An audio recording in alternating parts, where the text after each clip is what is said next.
नहमदुहु व नुसल्ली अला रसूलिहिल करीम अम्मा बाद फ़ऊज़ु बिल्लाहि मिनश शैतानिर रजीम बिस्मिल्लाहिर रहमानिर रहीम वक़ज़ा रब्बुका अल्ला तअबुदू इल्ला इय्याहु व बिल वालिदैनि इहसाना। আমরা সবাই কয়েকবার দুরূদ শরীফ পড়ি, যেই দুরূদ আমরা নামাজের মধ্যে পড়ে থাকি। আল্লাহুম্মা সাল্লি আলা মুহাম্মাদ ওয়া আলা আলি মুহাম্মাদ কামা সাল্লাইতা আলা ইব্রাহিম ওয়া আলা আলি ইব্রাহিম ইন্নাকা হামিদুম মাজিদ। আল্লাহুম্মা বারিক আলা মুহাম্মাদ ওয়া আলা আলি মুহাম্মাদ কামা বারাকতা আলা ইব্রাহিম ওয়ালা আলি ইব্রাহিম ইন্নাকা হামিদুম মাজিদ। তালুকের কান্ধি জামে মসজিদ ও এলাকাবাসীর উদ্যোগে আয়োজিত আজকের এই বার্ষিক ওয়াজ ও মাহফিলের সম্মানিত সভাপতি, তালুকের কান্ধি জামে মসজিদের সম্মানিত সভাপতি আলহাজ মোহাম্মদ বাকি বিল্লাহ, দোয়া করি আল্লাহ ভাইয়ের হায়াতে বরকত দান করুক, সকলে বলি আমিন। উপস্থিত আছেন অত্র ইউনিয়নের সম্মানিত চেয়ারম্যান মহোদয়, দেগার হজরতে ওলামায়ে কেরাম। আল্লাহর বড় দয়া যে আজকেও আমরা দ্বীনি আলোচনা করবার জন্য, শুনবার জন্য বসার মতো সুযোগ পেয়েছি। এজন্য আল্লাহর কাছে শুকরিয়া আদায় করি, আলহামদুলিল্লাহ। আমার আল্লাহ যদি তৌফিক না দেন তো বান্দা কোনো নেকের কাজ করতে পারবে না। কি বলেন, পারবে? এ তৌফিক কে দেয়? আল্লাহ। সবাই বলেন একটু, কে দেয়? আল্লাহ। আর একটু জোরে, কে? আল্লাহ। দুই হাত তুলে আল্লাহ, জোরে সোরে আল্লাহু আকবার। আর একটু জোরে আল্লাহু আকবার, আরো আওয়াজ দিয়ে আল্লাহু আকবার। আল্লাহ কবুল করুক, সকলে বলি আমিন। গত বছরের শবে বরাতের 2 দিন পর আর আজকের বছরের শবে বরাতের 2 দিন পর পার্থক্য আছে না নাই? ঘর থেকে শহরে একজন মানুষও বের হয় নাই। মৃত্যুর আতঙ্ক, করোনা আতঙ্ক। মাহফিল তো দূরের কথা, কোন মুসলমানের লাগে দেখাও করতে যায় নাই। বাবা ছেলেকে দেখতে যায় নাই, জন্মদাতা মাকে রাস্তায় ফেলে রেখে আসছে। দেখেন না আপনারা পত্রিকা? আল্লাহ সেই পরিস্থিতি থেকে আজকে আমাদেরকে ওয়াজ মাহফিলের ময়দানে বসার সুযোগ করে দিয়েছেন। এজন্য খুশি না বেজার? আমরা জোরে সোরে আলহামদুলিল্লাহ। আল্লাহ যেন আজকের আশা, আজকের বসাকে কবুল করেন, সকলে বলি আমিন। আল্লাহ মালিকের দরবার যদি কবুল হয়, অল্প আমলেই বান্দার নাজাতের জন্য যথেষ্ট হয়ে যাবে। তোমরা একজন ইমাম সাহেব একটু ডাক দাও। ইমাম সাহেব বেজালে বল। তা আল্লাহর বড় দয়া, আমরা আসছি। যারা আয়োজন করছে, শরীক হইছে, টাকা দিছে, পয়সা দিছে, আমরা বললেও সওয়াব পাইব, না বললেও সওয়াব পাইব। কথা ঠিক না বেটি? এরপরেও দোয়া করি আল্লাহ যেন তাদেরকে উত্তম প্রতিদান দান করেন, সকলে বলি আমিন। আল্লাহ আল্লাহ। ওয়াজ এটা খুব লম্বা দরকার না হুজুর, এই জায়গাটা যেন ডিস্টার্ব না হয়। আপনি কষ্ট করে কোনো একটা লোকরে সেটিং দেন। আর যারা খিচুড়ির প্যাকেট করতেছে ওদেরকে একটু শান্তভাবে করতে বলেন, আওয়াজ যেন না আসে। তো বাহার হাল, ওয়াজ লম্বা জরুরি না, ওয়াজের সাথে সাথে আমলও জরুরি। কথা ঠিক না বেঠিক? আমল বান্দার দাম ফিরিস্তার চাইতেও বাড়ায় দেয়। শুধু জানে কিন্তু মানে না, তো ওইটা হয় ইবলিসের চাইতেও খারাপ। আর জানে আর মানে, তো সে হয় ফিরিস্তার চাইতেও দামি। এখন কোনটা করবো আমরা? মানবো তো ইনশাআল্লাহ, যা জানি তা মানবো তো ইনশাআল্লাহ। আল্লাহ যেন আমাকে আমল করবার তৌফিক দান করেন, আপনাদেরকেও আমল করবার তৌফিক দান। আল্লাহর নবীর দরবারে গ্রামের একজন মানুষ এসেছে, গ্রামের মানুষ। আপনারা তো বুঝেন গ্রামের মানুষ কিন্তু অত চালাক না, মোটামুটি চলে আর কি, দিল পরিষ্কার, সাদা সিধা মানুষ। নবীর একা নবী কি সে কয় যে আমার হাতে সময় নাই, কিন্তু আমার একটা ওয়াজ দরকার, যে ওয়াজটা জানলে আমল করলে আমি জান্নাতে যাব। যাইব কই? কথা কয় না, কই যাব? কিন্তু সময় কি হাতে? তো নবীর কয় নবী আপনি একটা শর্টকাট ওয়াজ করেন, এই ওয়াজটা শুনে যেন আমি জান্নাতে যাইতে পারি। রসুল আর ভাব দেখা রসুলকে, আচ্ছা সাহাবায়ে তো সরল ছিল, আপনাদের এটা বুঝবেন না, কেমনে বুঝাবো আপনাদেরকে। এক মহিলা রসুলের কাছে আইছে, আগের নবী আমার খুব মন চায় আপনার লাগে যদি আমার বিয়েটা হইতো, তা আপনারা বেহায়া করবেন না মহিলাকে? নবীকে তাই নি কয়, হ তা আমার তো দরকার নাই। কি করবা তুমি বলো? দি বুখারী শরীফের ঘটনা বলতেছি মেয়ে, আমার তো দরকার নেই। তা আরেক সাহাবী দাঁড়ায় কয় নবী আপনার যদি দরকার না হয় তা আমার খুব দরকার, তা আপনি আমার লগে না বিয়ে দেবেন।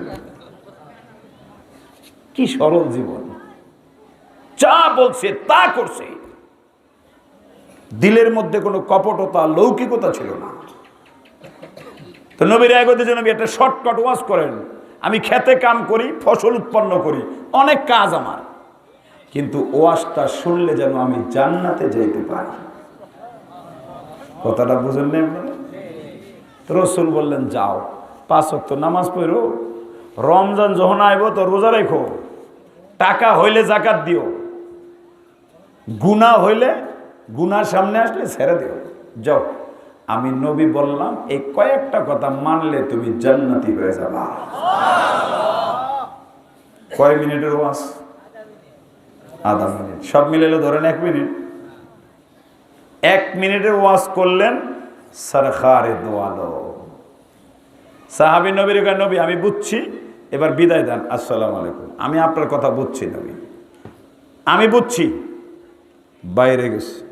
আচ্ছা বলেন তো এই 2 মিনিটের ওয়ারের মধ্যে কোনো কিছু বাদ আছে?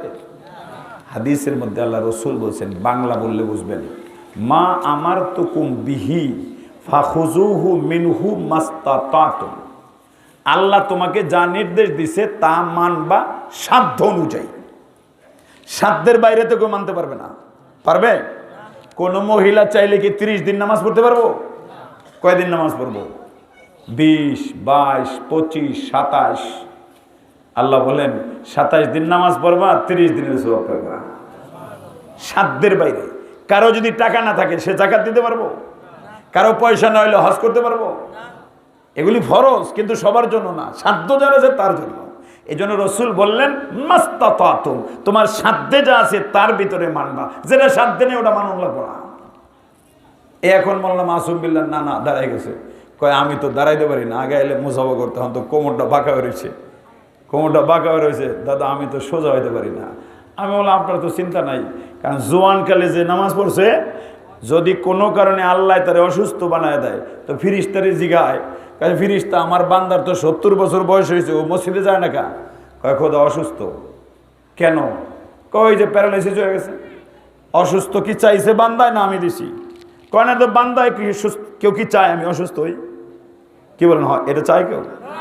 সবাই চায় চিরসুখ, চিরসুস্থতা, চিরশান্তি, এটা বান্দার চাওয়া। কিন্তু আমি এই তো আল্লাহরে কোমরটা বাঁকা করে দিছি। চিন্তা করে না ফিরিস্তা আর আমল নামায় দেখো 40-50 বছরের যৌবনকালে কি কি ইবাদত করছে, যত নামাজ পড়ছে, যত ইবাদত করছে, সকল ইবাদত তার আমল নামায় লেখা দাও। কারণ ওরে যদি আমি এখনো শক্তিশালী রাখতাম, ও আগের মতোই নামাজ পড়তো। আল্লাহ যদি চাইতো এরকম জোয়ান থাকতে মানুষের মারতে পারতো না, তো বুড়া বানাইছে কি লেগা?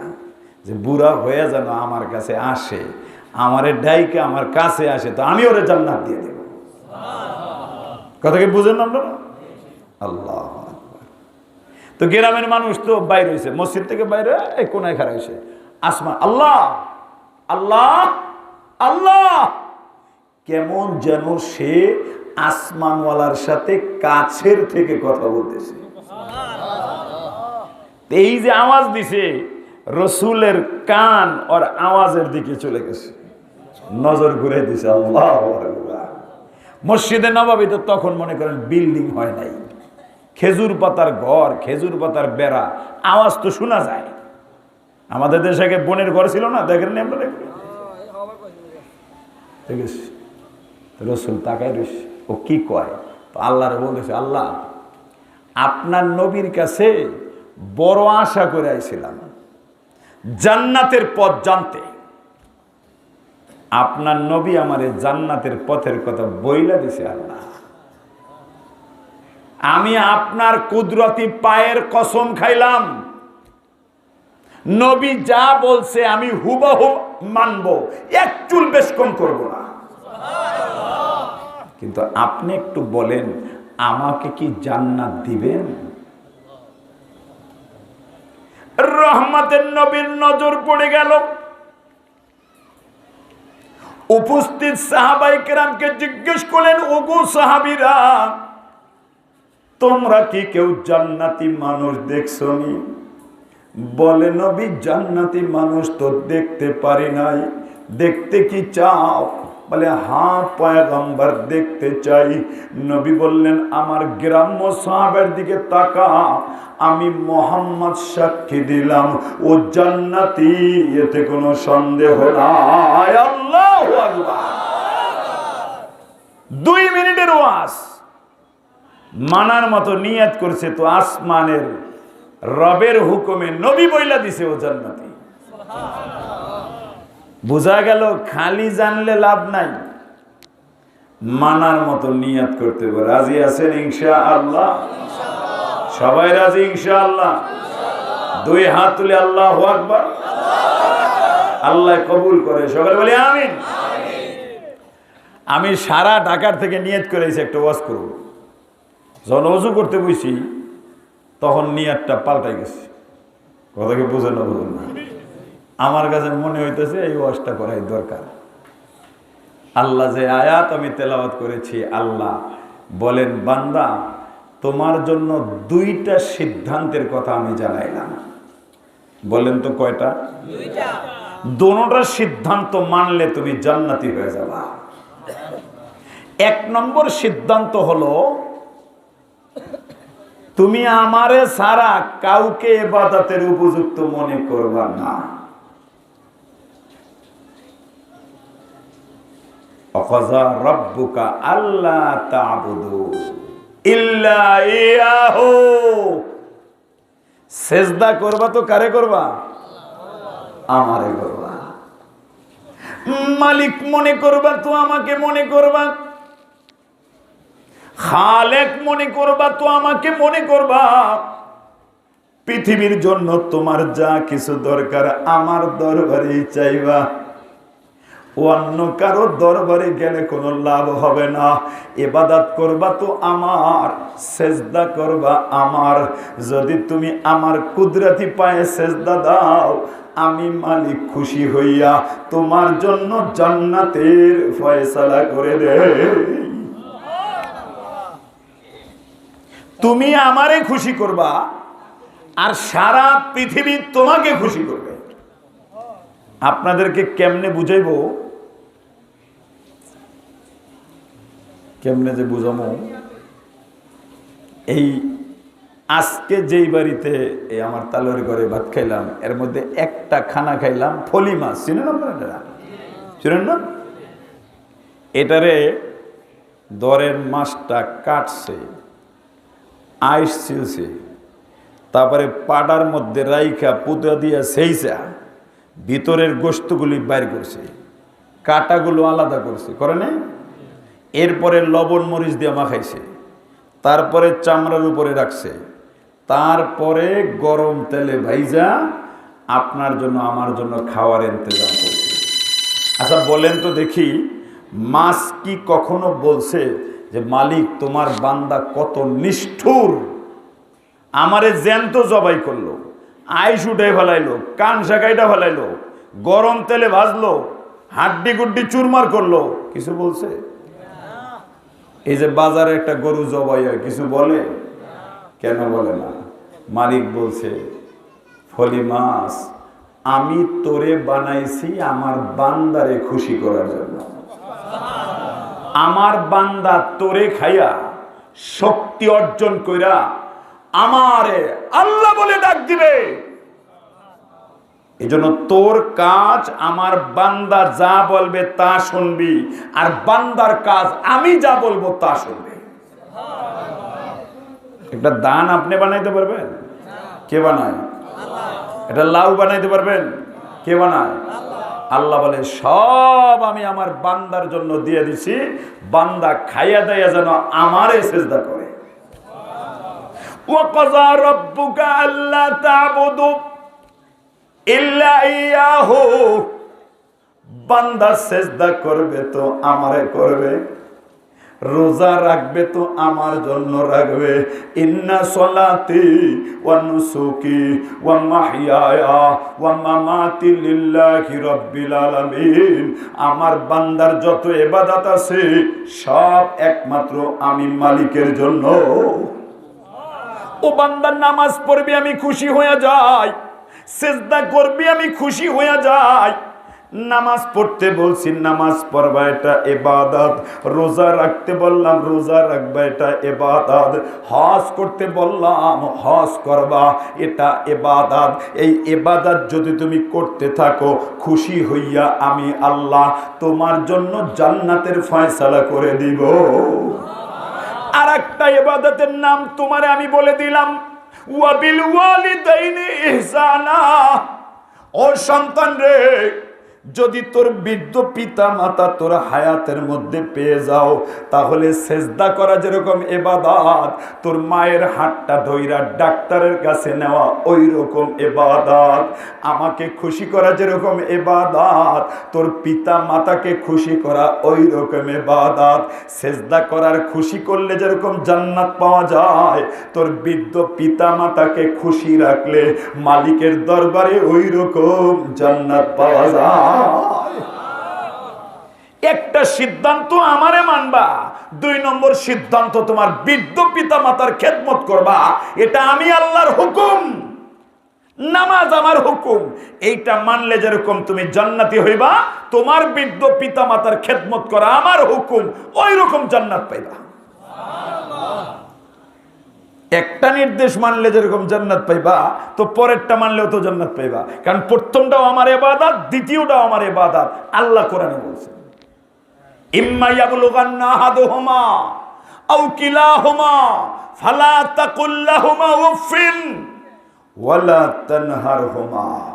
আল্লাহ বলেন, সন্তান যদি তোর পিতা মাতা বৃদ্ধ হইয়া যায়, হয়তো 2 জন বা 2 জনের একজন, ফালা তাকুল্লাহুমা উফিন, বৃদ্ধ মানুষের সাথে তর্ক করে তার মনে কষ্ট দিও না। কারণ মানুষ যখন বৃদ্ধ হয় তখন ছোট্ট বাচ্চার মতো হয়ে যায়, কিচ্ছু মনে থাকে না। দুপুরে খাইলে রাত্রে মনে নেই। ওয়ালা তানহারহুমা, ধমকি দিয়া কথা কবা না। ওয়াকুল লাহুমা কাওলান কারীমা, ছোট্ট বাচ্চা যেরকম বুকের মধ্যে জড়াইয়া আঙ্গুরের টুকরাটা মুখে দিয়া লালন পালন করো, তোমার বাবা তোমার মাকে ওই রকম লালন পালন করবা। বাস্তব একটা ছোট্ট ঘটনা শুনাই। ফটিকছড়ি, চট্টগ্রামের ফটিকছড়ি থানা, ডাইনজুরি গ্রাম। 40 বছর 35 বছরের যুবক চালে উঠছে, গোলপাতা দিয়ে ঘর বানায়। পাহাড়ে এক ধরনের গোলপাতা হয়। উঠছে চৈত্র মাসের রোদ, চৈত্র মাসের পরেই বৈশাখ মাস আসবো, ঝড় বৃষ্টি আসবে, এই জন্য ঘর মেরামত এই সময় করে মানুষ।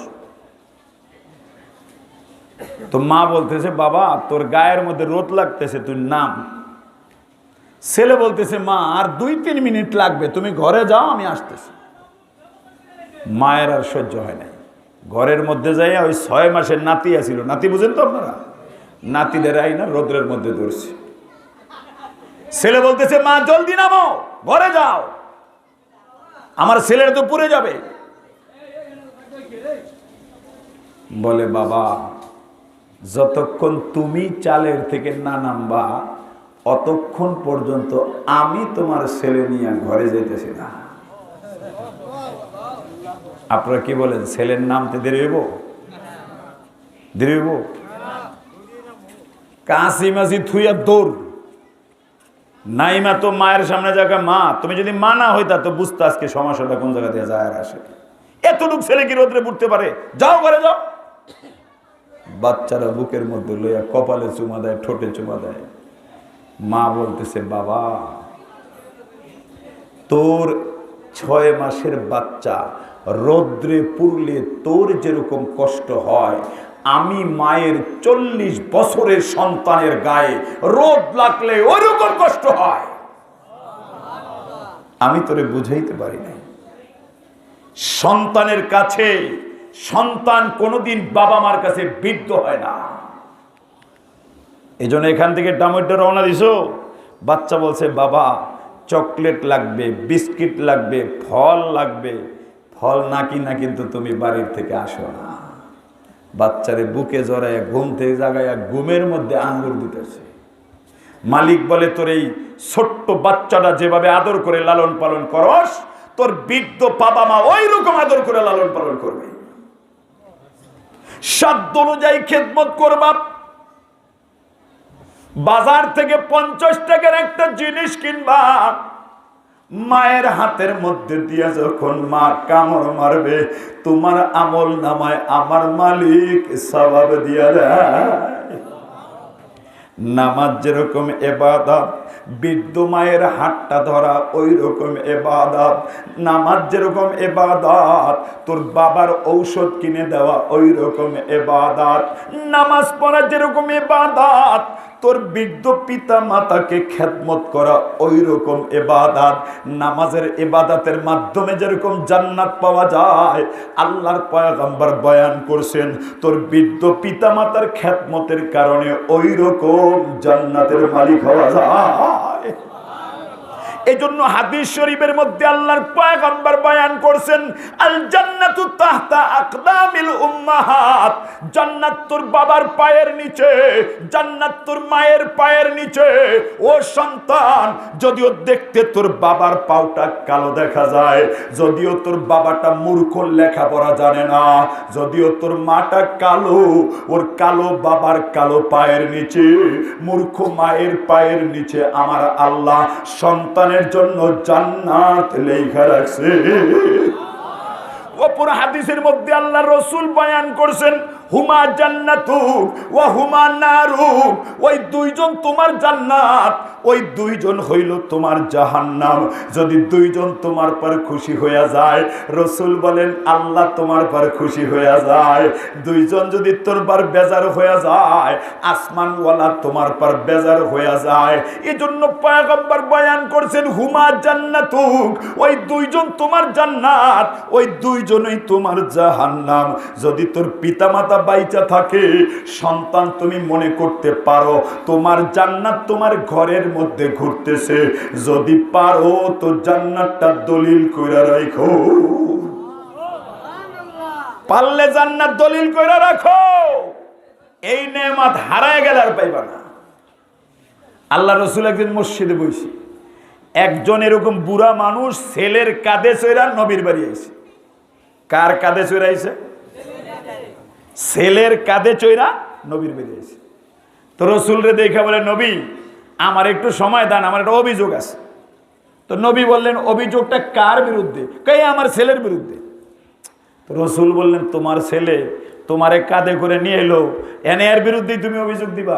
হ্যাঁ নবী, ওর বিরুদ্ধে একটা জরুরি অভিযোগ আছে। তো রাসূল চিন্তায় পড়ে গেছে, ছেলেটা কাঁধে করে আনছে, এই ছেলের বিরুদ্ধে অভিযোগ দিব। তো বলো কি অভিযোগ?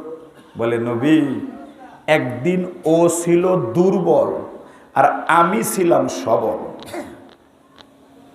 একদিন ও ছিল গরিব, আমি ছিলাম ধনী। একদিন আমি ছিলাম টাকাওয়ালা আর আমার সন্তান ছিল অসহায়। ও পয়গম্বর, জামানার পরিবর্তন মালিক ঘটাইয়া দিছে। আজকে ও হইছে ধনী, আমি হইলাম গরিব, আজকে ও হইছে শক্তিশালী, আমি হইলাম দুর্বল। নবী যখন আমি ছিলাম বাহাদুর, ছেলে ছিল দুর্বল, তো আমি ওরে কাঁধে লইয়া ধানুকার ইউনিয়নে ইউনিয়নে ঘুরতাম, বিরক্ত মনে করতাম না। আমি ওকে কাঁধের মধ্যে লইয়া বাজারে যাইতাম, মাথার বোঝা নামাইতাম না। মানুষ জিজ্ঞেস করতো, চাচা এটাকে? বলে এইটা আমার কলিজার টুকরা, ওকে বুকের মধ্যে রাখলেই আমার শান্তি হয়। আমার জানা মতে ওরে কোনোদিন কষ্ট দেই নাই। ও পয়গম্বর, আমার যখন টাকা ছিল আমি ওর পিছনে হিসাব করে কোনোদিন ব্যয় করি নাই। নবী আজকে যখন ওর টাকার মালিক হইল, আমি দুর্বল হয়ে গেলাম। আমার সন্তান কেমন যেন করে। কত বাবার সন্তান আছে, বাবারে 5,000 টাকা দিলে এই হিসাব চায়। দুনিয়ার কোনো হিসাব নাই। স্ত্রীর পিছনে ব্যয় করবে, হিসাব নাই। সন্তানের পিছনে ব্যয়ের কোনো হিসাব নাই। হিসাব শুধু বাবা মায়ের বেলায় আইসা দাঁড়ায়া যায়। পয়গম্বরকে ডাক দিয়ে বলে, পয়গম্বর আমি যখন দুর্বল হয়ে গেলাম, ওর কাঁধে চড়তে বাধ্য হয়ে গেলাম। ও নবী, আমাকে কাঁধে নিতে বিরক্ত হয়ে যায়। আমি তো ছোট্টবেলা ওকে কাঁধে নিতে বিরক্ত হই নাই, ও কেন বিরক্ত হয়ে যায়? আমি তোর পিছনে ব্যয় করতে কোনোদিন কষ্ট পাই নাই, ও কেন আমার পিছনে ক্রয় করতে কষ্ট পায়? নবী আমার কলিজায় আঘাত লেগে যায়। আমার সন্তানকে একটু বুঝাইয়া দেন, যদি এমন আচরণ করে আমি বাবার কলিজা তা মানে না। পয়গম্বর ডাক দিলেন, এই সন্তান মাথা জাগা, আনতা ওয়া মালুকা লিআবিকা, তুইও তোর বাবার, সম্পদও তোর বাবা, তোর বাবা যেমনে বলবে অমনে চলবি। আর একদিন আর একজন সন্তান মাকে কাঁধে লয়ে নবীর বেরিয়েছ। কাকে কাঁধে লয়ে আইছে? মাকে কাঁধে নিয়ে আইছে। নবীর আগে, নবী আপনার কাছে আসলেই তো বলেন মায়ের নাকি খুব অধিকার। আমি একটা কাম করছি নবী। রসুল বলে, কি কাম করছো? আমার মাকে কাঁধে লইয়া পরে আমি হজ করাইছি। মাকে কি করছে? কাঁধে লইয়া। আপনাকে কেমনে বুঝাবো মক্কা শরীফের অবস্থা? বুঝানোর তো কোনো অবস্থা দেখি না। আচ্ছা যাক, একটা জিনিস বুঝাই। ধরেন, মনে করেন এই মসজিদের ভিতরেরটা ধরেন মিনার ময়দান, কথা বুঝছেন তো? এটা ধরেন 5-6 কিলোমিটার লম্বা। আর আমরা যেখানে বইছি এটা ধরেন মুজদালিফার ময়দান, এটা ধরেন এই 5-6 কিলোমিটার লম্বা। আর এই বড় গাছের পরে ধরেন রাস্তা পর্যন্ত যেটা, এটা ধরেন আরাফার ময়দান, এইটাও 6-7-8 কিলোমিটার লম্বা। তাহলে ওইটা 5-6, এইটা 5-6, ওইটা 7-8, 15-17 কিলোমিটার মিনা থেকে আরাফা। এইটা একজন মানুষ কাঁধে লয়ে হাঁটতে কোনো কষ্ট লাগে না? কথা কয় না, লাগে না? নবীকে বুঝাই, নবী আমার মিনার ময়দান পাড়ি দিলাম, মাকে কাদের থেকে নামাই নাই। মুজদালিফা পাড়ি দিলাম, মা আমার কাঁধে। আরাফার ময়দানে অবস্থান করলাম মাকে কাঁধে নিয়া। আবার ঘুরে আসলাম মাকে কাঁধে নিয়া। শয়তানকে পাথর মারলাম মাকে কাঁধে নিয়া। সফা মারওয়া 1 কিলোমিটার লম্বারে নবী 7 বার চক্কর লাগাইলাম মাকে কাঁধে নিয়া। মক্কা শরীফে 7 বার তাওয়াফ করলাম মাকে কাঁধে নিয়া। ও নবী, আপনি তো বলেন মায়ের নাকি বড় অধিকার, আমি তো মাকে এত বড় উপকার করলাম, এবার একটু বলে দেন সন্তান হিসাবে মায়ের কোনো হক আদায় করতে পারছিনি? নবী আমার ডাক দিয়ে বলে, এই সন্তান, তোর গায়ের চামড়া কাইটা যদি মায়ের পায়ের জুতা বানায়া দাস, আমি সরকারে দোয়ালম তোরে জানায়া দিলাম, সন্তান কোনোদিন মায়ের হক আদায় করতে পারবে না। গায়ের চামড়া দিয়ে মানুষ যেরকম জুতা বানাইতে পারে না, এটা চামড়ার জুতার জন্য আল্লাহ বানায় নাই। পশুর চামড়ায় জুতা হয়, মানুষের চামড়ায় জুতা হয় না। রসুল বুঝাইতে চাইলেন মানুষের চামড়া দিয়ে যেরকম জুতা বানানো সম্ভব না, কোন সন্তানের দ্বারা তার মায়ের হক কোনোদিন আদায় করা সম্ভব না। এই জন্য পয়গম্বর বয়ান করছেন, সন্তান মাঝে মাঝে মাকে দেখতে যাইবা, মাঝে মাঝে মাকে দেখতে যাইবা। যদি 500 টাকা খরচ করে ঢাকার থেকে আসো, একবার তোর কালো মায়ের চেহারার দিকে তাকাবি, আমার আল্লাহ তোর আমল নামায় কবুল হজের সওয়াব লেখা যায়। যদি দৈনিক তুই 100 বার তাকাস, 100টা কবুল হজের সওয়াব আসমানওয়ালা তোর আমল নামায় দিয়ে দেয়। ও যুবক বন্ধু, বৃদ্ধ বাবা, যাদের বাবা মা বাইচা আছে, তুমি মনে করো তোমার নেয়ামত ঘরের মধ্যে আছে। এজন্য পয়গম্বর বয়ান করছেন, হুমা জান্নাতু ওয়া হুমা নারু, ওই দুইজন তোমার জান্নাত, দুইজন তোমার জাহান্নাম। যদি পারো রে বাবা, জান্নাতটা দলিল কইরা রাখো, ওই দলিল কোনোদিন উই পোকায় খাবে না, পানিতে নষ্ট করবে না, ওই দলিল কোনোদিন নষ্ট হইয়া যাবে না। ওই দলিলের বলে আমার মালিক তোরে জান্নাত দিয়া দেয়। ও তালুকের কান্দির বাবারা, কত বন্ধু বলবা, হুজুর আমার তো বাবা নাই, আমার তো মা নাই, আমার তো বাবা মা দুইজনেই অন্ধকার কবরের মধ্যে চলে গেছে। এরকম বাবা আছে না নাই? কার কার বাবা মা নাই? আজ জায়গায় দেখে, এই যে বেশিরভাগ মানুষের নাই। ও বাবা, যার বাবা নাই, যার মা নাই, অন্ধকার কবরের কথা একবার চিন্তা করে দেখো, বাবা কেমন আছে। ডক্টর আল্লামা ইকবাল রহমাতুল্লাহ আলাইহি তার কিতাবের মধ্যে লিখছেন, उम्र भर तेरी मोहब्बत मेरी खिदमत कर रही, मैं तेरी खिदमत के काबिल जब हुआ तू चल बसे।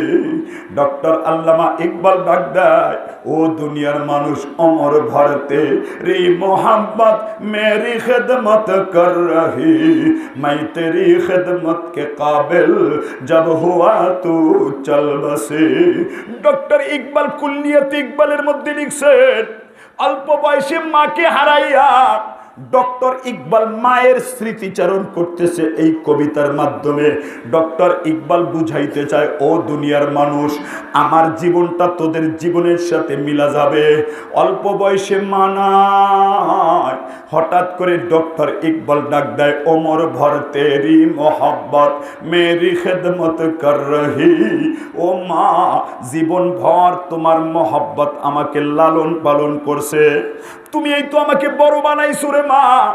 আমি পেশাবের কাপড় পাল্টাইতে পারতাম না, তুমি এই তো রাতের অন্ধকারে শীতের রাতে কাপড়টা পাল্টাইয়া ইকবালকে আদর করে শুকনা জায়গায় শোয়াইছো।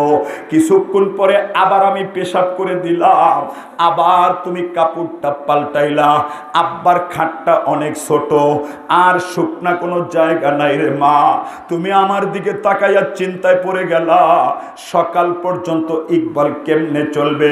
আমি তাকিয়ে দেখলাম তোমার দয়ার কোনো শেষ নাই রে মা। নিজের আঁচলটা খুইলা ইকবালকে আঁচল দ্বারা পেঁচাইয়া বুকের উপরে শোয়াইয়া পেশাবের জায়গাটার মধ্যে নিজে ঘুমাইয়া গেলা। ও মা, সকাল পর্যন্ত তোমার ঠান্ডা লেগে গেছে, একবার চিন্তা করো নাই তোমার কষ্ট হবে। ইকবালকে কষ্ট থেকে বাঁচানোর জন্য তুমি পাগল হয়ে গেলা। মা, তোর দয়া ছাড়া ইকবাল খাইতে পারতো না, চলতে পারতো না। ও মা, তোর দয়ার কথা আমার বড় মনে হয়, যখন পাশের বাড়িতে খানা খাইতে চলে গেলা, ওই বাড়ির তুমি একজন মুআজ্জাজ মেহমান, টেবিলের মধ্যে সবাই বসে গেছে, মা তুমিও বসে গেলা। যখন নাকি খানা খাইতে বসলা, হঠাৎ করে ইকবাল পায়খানা করে দিল। দুর্গন্ধে মানুষগুলো নাকটা টিপা ধরলো, কিন্তু তোমার দিকে তাকিয়ে দেখলাম মা, মালিক বুঝি তোর নাকের মধ্যে কোনো দুর্গন্ধ দেয় নাই রে। ইকবালকে বুকের মধ্যে জড়াইয়া তুমি আবার পুকুর পাড়ে নিয়া পরিষ্কার কইরা গলার মধ্যে জড়াইয়া কপালের মধ্যে একটা চুমা দিয়া ডাক দিলা, দুষ্টু ইকবাল রে, তুই তো আমার একবেলা খানাও ঠিক মতো খাইতে দিলা না। মা, আমি তোর চেহারার দিকে তাকায় রইলাম, তোর চেহারায় কোনো অভক্তি নাই, তোর চেহারার মধ্যে কোনো বিরক্তির ভাব সেই দিন দেখা যায় নাই। আস্তে আস্তে ইকবালকে তুমি বড় করলা। ও মা, হঠাৎ আমার বাবা চলে গেল, অক্সফোর্ডের মধ্যে আমি ভর্তি হয়ে যাব, ইউনিভার্সিটিতে আমার ভর্তির টাকা দরকার, কিন্তু বাবার কোনো টাকা নাই। আমি তোমাকে জানালাম মা, আমার তো কলেজে ভর্তির টাকা দরকার। হঠাৎ করে তাকিয়ে দেখলাম বাড়ির মধ্যে একজন মানুষ আসছে। মানুষটা ধনাঢ্য ব্যক্তি, কি যেন তার কাছে বললা। কতক্ষণ পরে টাকার বান্ডিল আমার হাতের মধ্যে দিয়ে বললা, ইকবাল এবার তুই চলে যা, ভর্তি হয়ে যা, তোর মা বাইচা থাকতে কোনো ভয় নাই, কোনো চিন্তা নাই। আমি জানতে পারলাম মা, বাবার একটা টুকরা জমি যেটা তোমার নামেই বাবা দিয়ে গিয়েছিলেন, হঠাৎ করে সেই জমিটা ইকবালের জন্য তুমি বিক্রি করে দিলা। একটাবার চিন্তা করো নাই বৃদ্ধ বয়সে ইকবাল তোমার হাত ধইরা উপকার করবে কিনা, বার্ধক্যে ইকবাল তোমাকে খাওয়াবে কিনা, এই চিন্তা কোনোদিন তুমি করো নাই রে মা। ও যুবক বন্ধুরে, বাবা ভিটে বাড়ি বিক্রি করে তোরে বিদেশ পাঠায়, কিন্তু দুঃখজনক ভাবে হলেও বাবার অ্যাকাউন্টে তোর টাকা আসে না, তোর টাকা অন্যের অ্যাকাউন্টে চলে যায়। ওই বাবার কলিজার আঘাত টাকা পয়সা দ্বারা মোচন করা যায় না, কথা ঠিক না রে ঠিক? ও যুবক বন্ধু, বৃদ্ধ বাবা ইকবাল ডাক দিয়ে বলে, মা গো তোমার দয়ার কোনো শেষ নাই। ও মা তুই তাকায়া দেখ, ইকবাল এখন অক্সফোর্ড বিশ্ববিদ্যালয়ের 1 নম্বরের ছাত্র হয়েছে। ইকবালের টাকার কোনো অভাব নাই, ইকবালের পয়সার অভাব নাই, ইকবালের এখন গাড়ি আছে, বাড়ি আছে। পৃথিবীর মানুষ তোমার ইকবালকে চিনে। এখন চাইলে ইকবাল তোমার হাতটা ধইরা ডাক্তারের কাছে নিতে পারে, চাইলে তোমার জন্য কর্মচারী রাখতে পারে, চাইলে তোমাকে খাওয়ার ব্যবস্থা করতে পারে। ও মা, ইকবাল যখন তোমার খেদমত করবে, এমন সময় বাড়ি আইসা দেখি তুমি নাই। ও মাগো, এই দুনিয়াটা ইকবালের কাছে অন্ধকার মনে হয়। ও যুবক বন্ধু, বৃদ্ধ বাবা যারা বলবা আমার বাবা নাই, আমার মা নাই, আমি বাবা বলে ডাকতে পারি না, মা বলে ডাকতে পারি না, তাদের জন্য আল্লাহ নবীর একটা হাদিস তোমাদেরকে বলে যায়। পয়গম্বর বয়ান করছেন, বাবা কোন সন্তান যদি নেক কাজ করে, এটা বাবা মায়ের জন্য সদকা জারিয়া হয়ে যায়। নেক সন্তান সদকা জারিয়া, সন্তান যত নেক কাজ করবে, আমার আল্লাহর ঘোষণা, এই সওয়াব আল্লাহ তার বাবা মার কবরে দিয়ে দেয়।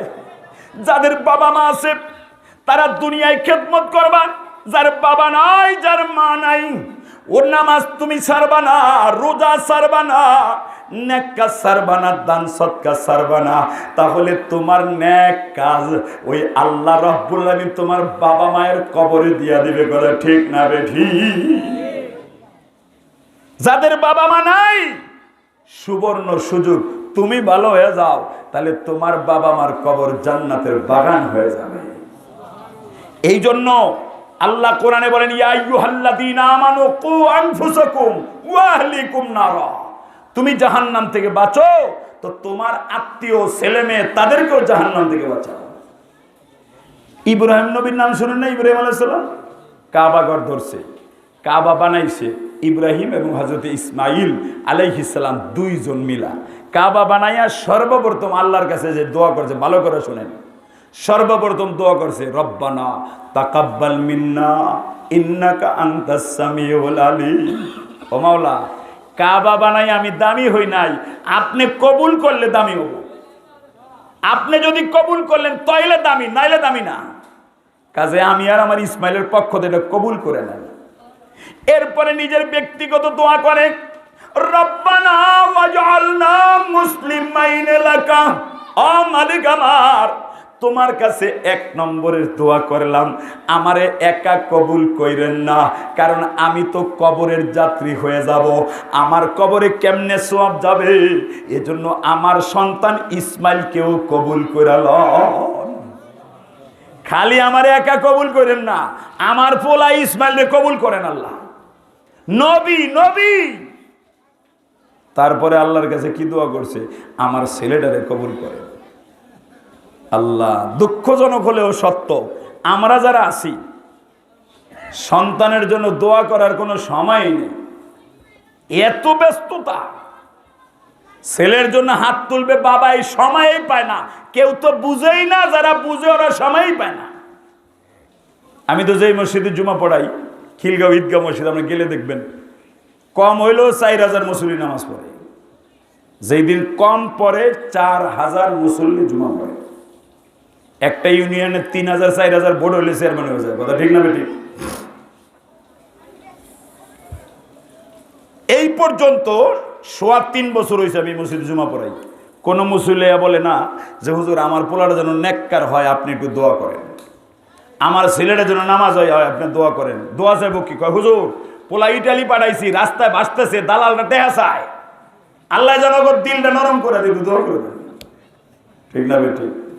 হুজুর টেহা দিছি 20 লাখ, চাকরি হয় না, ঘুষ দিয়ে বই রয়েছি, আল্লাহ যেন একটু ব্যবস্থা করে, এই দোয়া চায়। দুনিয়াটা খুব বুঝে, কিন্তু যেই বুঝের কারণে কবরে শান্তি পাবে আমরাই তো বুঝি না। বাবা মার ওয়াজ করলে বাবারা যে খুশি, মায়েরা খুশি, ও হুজুর একটা ওয়াজই করছে, কিন্তু সন্তান বানানের মতো বানানোর জন্য যা দরকার আমরা কিন্তু অনেকেই করি নাই। কথা ঠিক না বেঠিক? তা হুজুর এখন বলতেছেন কেন? ভবিষ্যৎ প্রজন্মের জন্য। ইব্রাহিম নবী 2 নম্বর দোয়া করলেন, রব্বানা ওয়াজআলনা মুসলিমাইন লাকা, আল্লাহ আমাকে একা কবুল করেন না, আমার সন্তান ইসমাইলকে কবুল করেন। শুধু ইসমাইলকে কবুল করেন না আল্লাহ, তাহলে ইসমাইলও তো একদিন থাকবে না।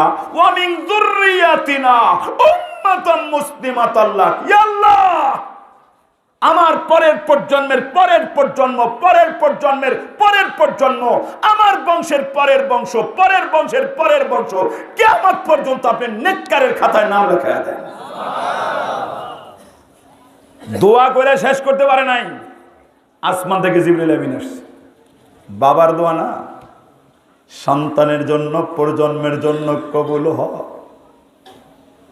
জিবরিল ডাক দিয়ে বলে, ওগো আল্লাহর খলিল, আল্লাহ আপনার দোয়া কবুল করে ফেলছে। তাই নাকি? বলে হ। ইব্রাহিম নবী খুশি। কেমন কবুল করছে বুঝাবো আপনাদেরকে। ইব্রাহিম নবীর এক ঘরের সন্তান, নাম তার ইসহাক আলাইহিস সালাম, নাম শুনেন নাই? ওনার ছেলে ইয়াকুব আলাইহিস সালাম নবী, ওনার ছেলে ইউসুফ আলাইহিস সালাম নবী, ঈসা আলাইহিস সালাম পর্যন্ত এই ঘরেই 1 লাখের উপরে নবী হয়েছে। এটা ইব্রাহিমের দোয়া।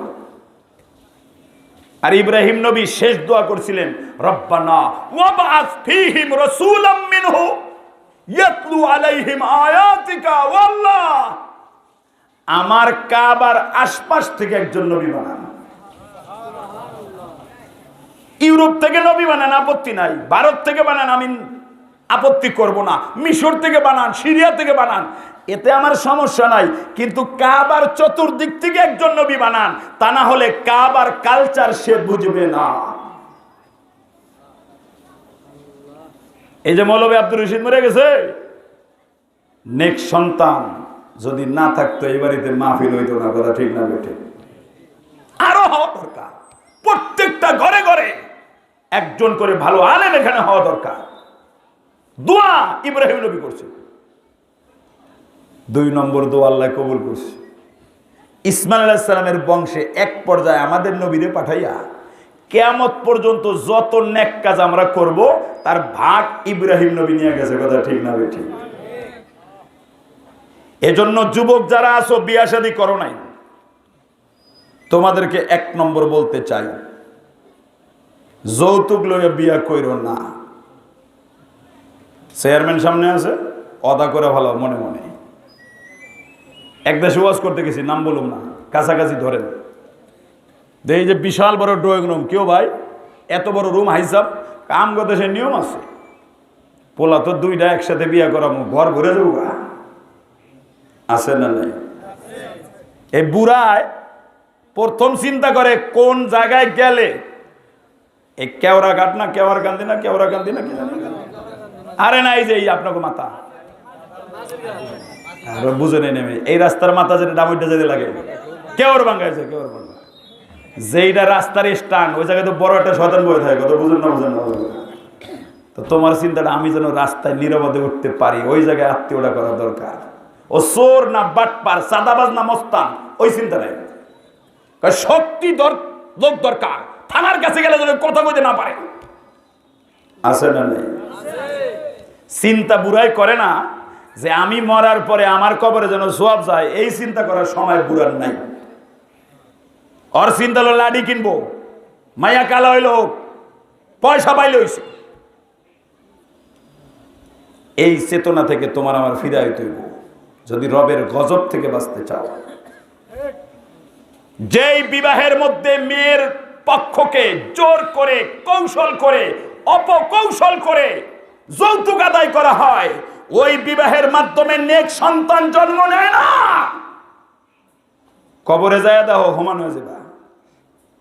যত আকাম করছো এর মধ্যে এটাও একটা আকাম, যে নিজের সন্তানের ভবিষ্যৎ প্রজন্ম নিজের হাতে জবাই করে দিলা। সন্তান বিবাহ করার আগে প্রথম চিন্তা করবা, কোন মেয়েটা নামাজি, কোন মেয়েটা পর্দা করে, কোন মেয়েটা পরপুরুষের সাথে কথা বলে না, কোন মেয়েটা ঘরের মধ্যে আনলে তার বংশের মধ্যে নেককার তৈরি হবে। ওই চিন্তা করার সন্তানকে তুমি বিবাহ করাইয়া এবার হাত তুলো, মালিক আমার সন্তানের ঘরের মধ্যে নেক প্রজন্ম দান করেন। ইব্রাহিম নবী দোয়া করছে, আরে খালি ইব্রাহিম নি, হযরতে জাকারিয়া দোয়া করে, হুনালিকা দা জাকারিয়া রাব্বা। হযরতে জাকারিয়া আল্লাহর কাছে দোয়া করছে, ইয়া আল্লাহ যুররিয়াতান তাইয়্যিবা, আমাকে একটা নেক সন্তান দান করেন। নেক সন্তান সদকায়ে জারিয়া।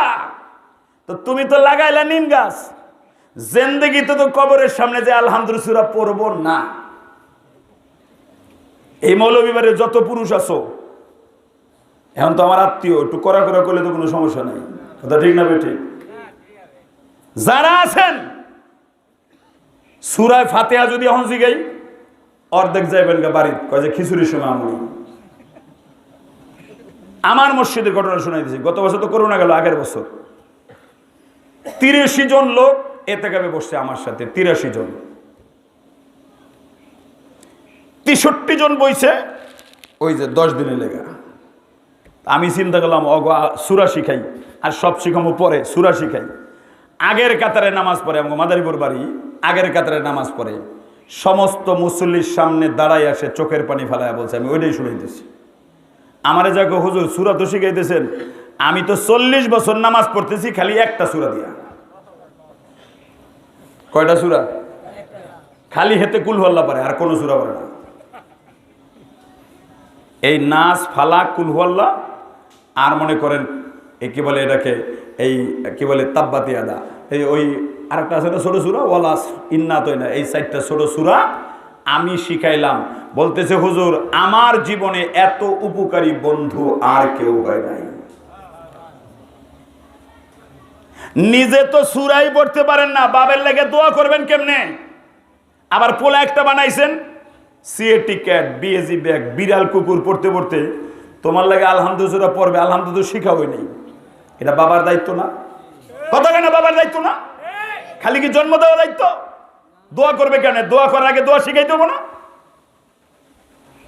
নেক প্রজন্মের জন্য ইব্রাহিম নবী দোয়া করছে, তো তোমার আমার দোয়া করার দরকার আছে না নাই? আছে না নাই? হযরতে ওমর রাদিয়াল্লাহু বয়ে রইছে, তো বাবা আইছে ওমরের কাছে বিচার লয়া, নবীর সাহাবী, এই আমার ছেলে আমার কোনো উপকার করে না, ও আমার ছেলে, বিচার করেন তো। তো ওমর কি এমন সাহাবী, কইলে বিচার করব? আল্লাহু আকবার। আল্লাহ রাসূল বলেন, লিকুল্লি উম্মাতিন মুহাদ্দাসান, প্রত্যেক নবীর জন্য একজন এমন ব্যক্তি থাকে যেই ব্যক্তির জবান থেকে আল্লাহর ইচ্ছার কথা বের হয়। রাসূল বলেন, আমার উম্মতের মুহাদ্দাস ওমর, ওমরের জবান থেকে আমি আল্লাহর কথা বের হয়। এইরকম সাহাবী ওমর। তো হযরতে ওমর দাঁড়ায় গেছে, ছেলে ডাকছে, ছেলে আসো।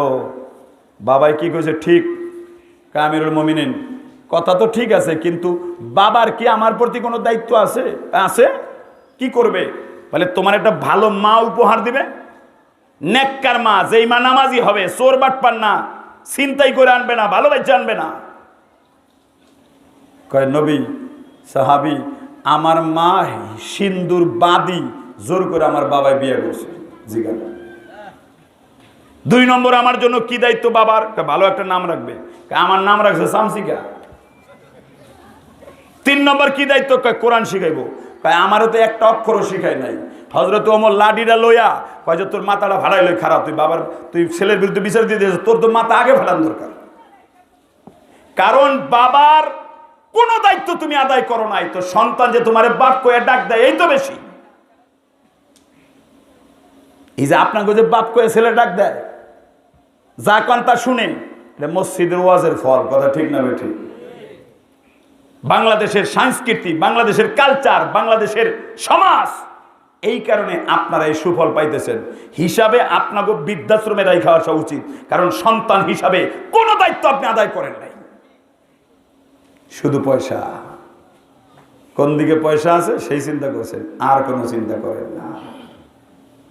এই জন্য যাদের সন্তানরা ছোট, ও বাবা ওই সন্তানটাকে তুই কোরআন পড়া, এরপরে তুমি স্কুলে দাও, কলেজ আর ভার্সিটিতে দাও, আমাদের আপত্তি নাই।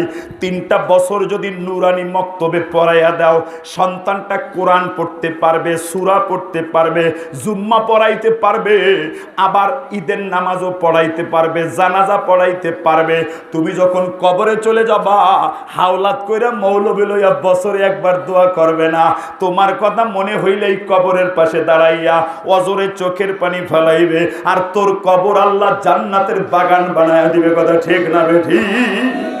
ও বৃদ্ধ বাবা, ভালো করে বুঝে নাও, যদি তুমি কবরে আরামে থাকতে চাও, তোমার একটা সন্তান তুমি নেককার বানাও, তোমার একটা মেয়েকে তুমি ইসলাম শিক্ষা দাও, তোমার একটা সন্তান নাতি পুতিকে তুমি ইসলামের ধারক বাহক বানাও, কবরে বইয়া বইয়া সওয়াব পাইবা। কথা ঠিক না বেঠি?